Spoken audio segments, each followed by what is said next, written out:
Villain music. Octa Vybz, Chief, Kaneta Murokesha, Andy Bo, Chifire, baby girl, sweetie girl, Tafadzwa Chifire, baby oh, sweetie oh, moyo wangu ukare nawo, baby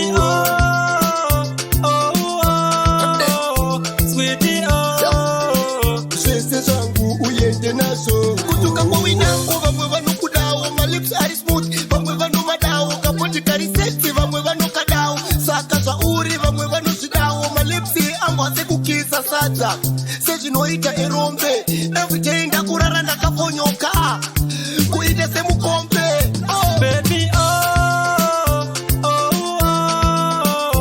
sweetie oh, moyo wangu ukare nawo, baby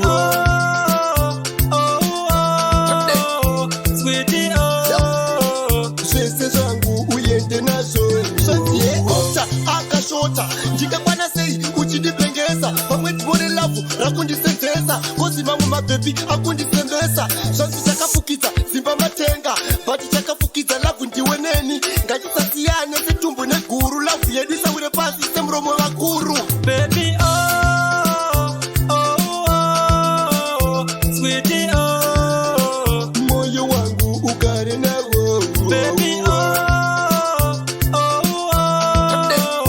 sweetie oh, zvese zvangu uyende nazvo. Bebi ngatirambe tichidana nantiti chero ndakakuwana usina virginity chero vakaprata uri nzenza fliti, ngatidana nelavhu yedu iri complete. Baby girl, ona kunze kwadziya hande pamvuri ungazobuda ziya, wakapfeka hembe dzako dziya dzinovaka onaka samai Maria iwe. sweetie oh, Moyo wangu ukare nawo, baby sweetie oh, zvese zvangu uyende nazvo. Kutuka kwa winango vamwe vanokudawo, my lips are smooth, vamwe vanomadawo, kapoti kari sexy, vamwe vanokadawo, saka zvauri vamwe vanozvidawo, my lips angu ase kukisa sadza, sezvinoita erombe, everyday ndakurara ndakafonyoka, kuite semukombe, baby sweetie oh, moyo wangu ukare nawo, baby sweetie oh, zvese zvangu uyende nazvo. baby sweetie oh, Moyo wangu ukare nawo, baby